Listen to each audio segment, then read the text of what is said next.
Capítulo 6. Como Deus estabelece o seu reino. Embora sendo filho, aprendeu a obediência pelas coisas que sofreu e, tendo sido aperfeiçoado, tornou-se o autor da salvação eterna para todos os que lhe obedecem. Hb.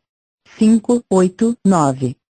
Ora, nós somos testemunhas destes fatos, e bem assim o Espírito Santo, que Deus outorgou aos que lhe obedecem. Atos 5:32. Mas nem todos obedeceram ao Evangelho, pois Isaías diz: Senhor, quem acreditou na nossa pregação? Rm. 10:16. Tomando vingança contra os que não conhecem a Deus e contra os que não obedecem ao Evangelho de nosso Senhor Jesus. Ts. 1:8. Tendo purificado as vossas almas, pela vossa obediência à verdade, tendo em vista o amor fraternal não fingido, amai-vos de coração uns aos outros ardentemente. 1 Pedro 1:22. O Senhor aprendeu a obediência através do sofrimento, assim como Deus garantiu o princípio da obediência através da vida de nosso Senhor. Deus também estabeleceu sua autoridade através do Senhor. Vamos ver agora como Deus estabelece hoje em dia seu reino com base nessa autoridade. O Senhor veio a este mundo de mãos vazias, não trouxe consigo a obediência. Aprendeu a obediência, através do que sofreu e, assim, tornou-se a fonte da salvação eterna a todos os que lhe obedecem. Passando por sofrimento após sofrimento, aprendeu a obedecer até a morte, e morte de cruz. Quando o Senhor deixou a divindade para se tornar homem, verdadeiramente tornou-se um homem, fraco e sofredor. Cada sofrimento pelo qual passou amadureceu num fruto de obediência. Nenhum sofrimento foi capaz de incitá-lo à murmuração ou à impaciência. Como diferem disto muitos cristãos que não conseguem aprender a obedecer mesmo depois de muitos anos. Embora seu sofrimento aumente, sua obediência não. Quando surge sofrimento, geralmente murmuram zangados, indicando novamente que não aprenderam a obedecer. Mas nosso Senhor, ao passar por toda a espécie de sofrimentos, continuamente exibiu o espírito da obediência, e assim se tornou a fonte de nossa salvação eterna. Através da obediência de um homem, muitos receberam graça.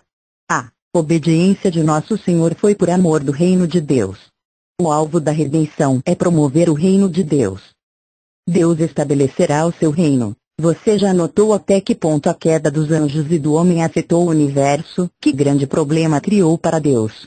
Era intenção divina que os seres por ele criados aceitassem sua autoridade, mas ambos os tipos de seres criados rejeitaram-na. Deus não pôde estabelecer sua autoridade nos seres criados. Mesmo assim, não a retirou. Ele poderia retirar sua presença, mas jamais desistirá da autoridade que iniciou. Onde houver sua autoridade, ali é o seu lugar de direito. Por isso, de um lado, Deus afirmará sua autoridade e, de outro, estabelecerá o seu reino. Embora Satanás continuamente viole a autoridade de Deus e os homens diariamente se rebelem contra ele, Deus não permitirá que tal rebeldia continue para sempre. Ele estabelecerá o seu reino. Porque a Bíblia chama o reino de Deus de o reino dos céus.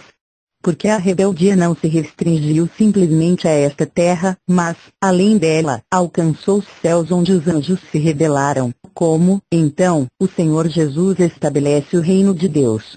Ele o estabelece através de sua obediência. Nunca foi desobediente a Deus. Nunca resistiu à autoridade de Deus enquanto esteve na terra.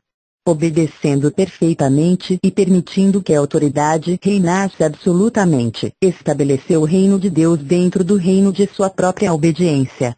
Agora, exatamente como fez nosso Senhor, a Igreja deveria obedecer hoje em dia a fim de que a autoridade de Deus pudesse prosperar e o reino de Deus se manifestar. Deus ordena que a Igreja seja vanguarda do seu reino depois da queda de Adão. Deus escolheu Noé e sua família. Contudo, eles também falharam depois do dilúvio. Então Deus chamou Abraão para ser o pai de uma multidão de nações, tendo a intenção de estabelecer o seu reino através de Abraão. Abraão foi substituído pela escolha de Isaque, então, mais tarde, Jacó. Os descendentes de Jacó multiplicaram-se grandemente sob a opressão egípcia e, por isso, Deus enviou Moisés para livrá-los do Egito a fim de que pudessem estabelecer uma nova nação. Mas como havia desobedientes entre eles, Deus levou os israelitas através do deserto a fim de ensinar-lhes a obediência. Não obstante, persistiram em sua rebeldia contra Deus, resultando que toda a geração morreu pelo caminho. Conquanto a segunda geração conseguisse entrar em Canaã, não deu ouvidos à palavra de Deus com coração perfeito, por isso não puderam expulsar os cananeus completamente da terra. Saul tornou-se o primeiro rei, mas devido à sua rebeldia o reino não pôde ser estabelecido. Só depois que Davi foi escolhido, Deus encontrou nele o rei que foi segundo seu próprio coração, pois Davi obedeceu totalmente à autoridade de Deus. Mesmo assim, traços de rebeldia ainda permaneceram dentro da nação. Deus indicou Jerusalém como lugar onde o seu nome seria estabelecido, mas o povo continuou a sacrificar no grande lugar alto de Gibeon. Falhou em obedecer. Tinha um rei, mas faltava-lhe a substância espiritual de um reino. Antes de Davi, havia um reino sem um rei apropriado. No tempo de Davi, ambos, rei e reino, estavam presentes, mas a substância espiritual do último ainda faltava. O reino de Deus tinha de ser verdadeiramente estabelecido. O Senhor veio a este mundo para estabelecer o reino de Deus. Seu evangelho é duplo em natureza, o pessoal e o geral. No que se refere ao pessoal, o evangelho chama homens para receber vida eterna através da fé. Quanto ao geral, convida homens para entrar no reino de Deus, através do arrependimento. Os olhos de Deus estão sobre o reino. O Pai Nosso, por exemplo, começa e termina com o reino. Começa com venha o teu reino, faça-se tua vontade, assim na terra como no céu. O reino de Deus é aquele reino dentro do qual a vontade de Deus é executada sem nenhuma interferência. A oração termina com pois teu é o reino, o poder e a glória para sempre. Amém. MP 6:13. O reino e o poder e a glória estão interligados. Agora veio a salvação, o poder, o reino do nosso Deus e a autoridade do seu Cristo. Apocalipse 12:10. Eis porque o reino é o campo de ação da autoridade. O reino de Deus está entre vós, diz o Senhor. Lucas 17:21, à margem, na versão usada pelo autor. Entre vós, não dentro de vós. O próprio Senhor é, finalmente, o reino de Deus. Quando o Senhor Jesus está entre vós, o reino de Deus está no vosso meio. Isto acontece porque a autoridade de Deus passa a ser completamente executada em vossa vida. Pois exatamente como o reino de Deus está no Senhor, deve também ser encontrado na igreja, porque a vida do Senhor é liberada para a igreja e assim o reino de Deus também se estende à igreja. Começando com Noé, Deus conseguiu obter um reino, mas era um reino terreno, não o reino de Deus. O reino de Deus realmente começa com o Senhor Jesus. Como foi pequena sua esfera de ação no começo. Hoje, entretanto, este grão de trigo já deu muito fruto. Seu campo de ação abrange não só o Senhor, mas também muitos santos. Deus tem o propósito de que sejamos o seu reino e a sua igreja, uma vez que a igreja tem ordens de constituir o terreno onde a autoridade de Deus é exercida. Ele deseja ter o seu lugar de direito em mais do que apenas alguns indivíduos. Ele deseja que toda a igreja lhe conceda a preeminência absoluta a fim de que sua autoridade prevaleça e não haja rebeldia. Assim Deus há de estabelecer sua autoridade no meio dos seres que criou. Quer que sejamos obedientes não apenas à autoridade direta que Ele mesmo exerce, mas também às autoridades delegadas que Ele estabelece. O que Ele espera é obediência total, não parcial. O Evangelho não só convoca o povo a crer, mas também a obedecer. A Bíblia menciona a obediência além da fé, pois não somos apenas pecadores, mas também filhos da desobediência. O que Romanos 10:16 quer dizer com acreditou na nossa pregação de Isaías 53:1 e obedeceu às boas novas da Arbi. A natureza da crença no Evangelho é a obediência. Tomando vingança contra os que não conhecem a Deus e contra os que não obedecem ao Evangelho de nosso Senhor Jesus 2 TS 1:8. Aqueles que não obedecem são os rebeldes. Ira e indignação aos faciosos que desobedecem à verdade. RN 2:8. Os desobedientes são os rebeldes. Tendo purificado as vossas almas pela vossa obediência à verdade. 1 Pedro 1:22. Isto indica claramente que a purificação é através da obediência à verdade. A fé é obediência. Os crentes deveriam ser antes chamados de obedecedores, pois devem ficar sujeitos à autoridade do Senhor além de crer nele. Depois que Paulo foi iluminado, perguntou: que farei, Senhor? Atos 22:10. Não só creu, mas também se submeteu ao Senhor. Seu arrependimento foi causado pela compreensão da graça e pela obediência à autoridade. Quando foi movido pelo Espírito Santo para ver a autoridade do Evangelho, chamou Jesus de Senhor. Deus não nos chama só para receber sua vida através da fé, mas também para manter sua autoridade através da obediência. Ele aconselha nós, aos que estamos na igreja, a obedecer às autoridades que ele estabeleceu, no lar, na escola, na sociedade e na igreja, como também a obedecer à sua autoridade direta. Não é necessário destacar especificamente a que pessoa seria preciso obedecer. Simplesmente significa que, sempre quando nos encontramos com a autoridade de Deus, direta ou indiretamente, devemos aprender a obedecer. Muitos são capazes de dar ouvidos e obedecer somente a uma determinada pessoa. Isto indica que ainda não descobriram a autoridade. De nada adianta obedecer ao homem, é a autoridade que devemos obedecer. Para aqueles que conhecem a autoridade, até a mais leve desobediência faz sentir que foram rebeldes. Mas aqueles que não conhecem a autoridade não têm ideia de como são os rebeldes.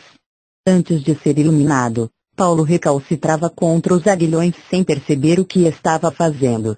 Depois da iluminação, entretanto, a primeira coisa que aconteceu foi que os olhos de Paulo se abriram para ver a autoridade e essa visão continuou a se desenvolver mesmo depois. Embora Paulo se encontrasse apenas com um humilde irmão chamado Ananias, jamais perguntou que espécie de homem era ele, culto ou ignorante, porque não olhava para o homem. Paulo reconheceu que Ananias era enviado por Deus, por conseguinte, sujeitou-se àquela autoridade delegada. Como é fácil obedecer quando se reconhece a autoridade. Através da igreja as nações se tornam o reino de Deus. Se a igreja se recusa a aceitar a autoridade divina, Deus não tem meios de estabelecer o seu reino. A maneira de Deus obter o seu reino é, em primeiro lugar, no Senhor Jesus, depois na igreja e, finalmente, em todo o mundo. Um dia se fará uma proclamação anunciando que o reino do mundo se tornou de nosso Senhor e do seu Cristo. Apartamento 11:15. A igreja ocupa o lugar entre o reino que se encontra na pessoa do Senhor Jesus, e sua mais ampla extensão se verá quando o mundo se transformar no reino do Senhor e do seu Cristo. O reino tem de ser encontrado no Senhor Jesus antes que seja estabelecido na igreja, tem de ser implantado na igreja antes que seja assegurado entre as nações. Não pode haver igreja sem o Senhor Jesus, e não pode haver uma extensão maior do reino de Deus sem a igreja. Quando se encontrava na terra, o Senhor obedeceu em todos os menores detalhes. Por exemplo, pagou o imposto devido ao templo. Não, tendo dinheiro, arranjou uma moeda na boca de um peixe novamente. Quando interrogado em outra ocasião sobre o pagamento dos impostos civis, afirmou: dai, pois, a César o que é de César, e a Deus o que é de Deus. Mt. 22:21. Embora César fosse uma pessoa rebelde, fora estabelecido por Deus.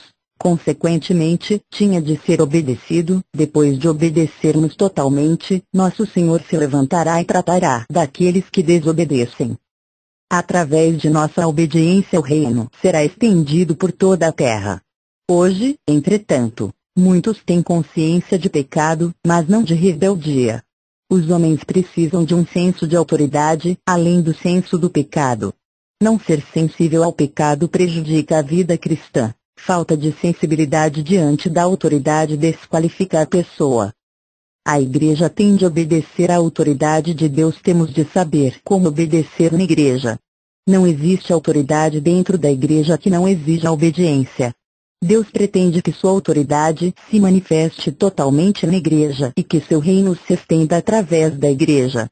Quando a igreja tiver obedecido totalmente, toda a terra ficará sob a autoridade de Deus. Se a igreja falhar em permitir que a autoridade de Deus prevaleça dentro dela, o reino de Deus será desviado do seu alvo de cobrir toda a terra. A igreja é, portanto, o caminho para o reino, mas pode igualmente frustrar o reino.